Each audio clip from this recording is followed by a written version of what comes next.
નમસ્કાર દર્શક મિત્રો, સ્વાગત છે તમારું મનન ટાઈમ ન્યૂઝમાં। જન્મ મરણ અને લગ્નની નોંધણીની કચેરી શહેરના સિટી મધ્યમાંથી હવે સ્થળાંતર તાજવીજ હાથ ધરાતા વોર્ડ નંબર 13ના કોંગ્રેસના નગરસેવક દ્વારા તંત્રને અપીલ કરી છે કે આ જન્મ મરણની અને લગ્નની નોંધણીની કચેરી વડોદરા શહેરના મધ્યમાં હોવી જોઈએ, જેથી કરીને તમામ નાગરિકોને નજીક પડે તે માટે તંત્રને અપીલ કરવામાં આવી। વડોદરા શહેરમાં સિયાબાગ ખાતે આવેલ જન્મ મરણ અને લગ્નની નોંધણીની કચેરીની બિલ્ડિંગ જર્જરિત થતાં પાલિકા તંત્ર દ્વારા તેને ડેમોલેશન કરવા માટેની તાજવીજ હાથ ધરવામાં આવી। ત્યારે આ જન્મ મરણ અને લગ્ન નોંધણીની કચેરી સિટીના મધ્યમાંથી માંજલપુર વિસ્તારમાં સ્થળાંતર કરવામાં આવનાર છે, જેને લઈને વોર્ડ નંબર 13ના કોંગ્રેસના નગરસેવક બાળુભાઈ સુર્વેએ તંત્રને અપીલ કરવામાં આવી છે કે આ જન્મ મરણની કચેરી સિટીમાં હોવી જોઈએ, જેથી કરીને તમામ લોકોનું આ કચેરી નજીક પડે અને જો આ કચેરી છેવાડે લઈ જવામાં આવશે તો તમામ નાગરિકોને ઘણી મુશ્કેલીઓનો સામનો કરવો પડશે। વધુમાં વોર્ડ નંબર 13ના કોંગ્રેસ સેવક એ જણાવ્યું હતું।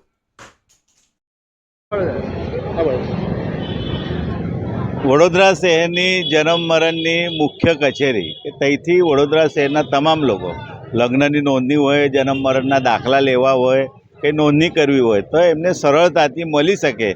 એના લીધે મધ્યમાં હોવું જોઈએ કે થોડા વર્ષ અગાઉ તમે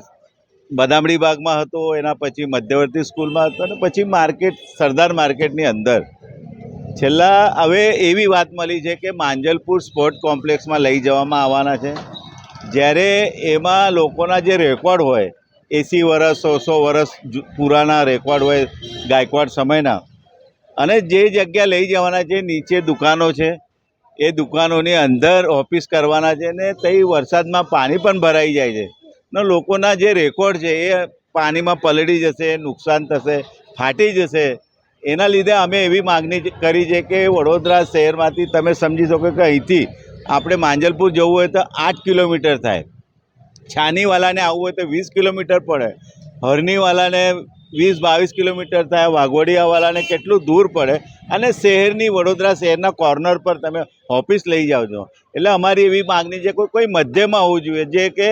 લાલકોટ જે હમણાં કોર્પોરેશનની હદમાં છે, કોર્પોરેશનની માલિકી છે, તે લાલકોટની અંદર કરવામાં આવે તો લોકોને સરળતાથી લોકોને પેટ્રોલનો ખર્ચો ઓછો થાય ને કોઈ પણ કોપી લેવી હોય દાખલાની તો લોકોને 2-3 ધક્કા થાય, લોકોને કેટલો પેટ્રોલનો ખર્ચો થાય, સમય બગડે। એટલે અમારી એવી માગણી છે કે જે કે આ નિર્ણય લીધો છે એને રદ કરવામાં આવે ને વહેલી તકે વડોદરા શહેરમાં સેન્ટરમાં કોઈ બી જગ્યાએ એની ઓફિસ કરવામાં આવે એવી અમે માગણી કરી છે। એના લીધે કમિશનરશ્રીને પત્ર લખ્યા છે,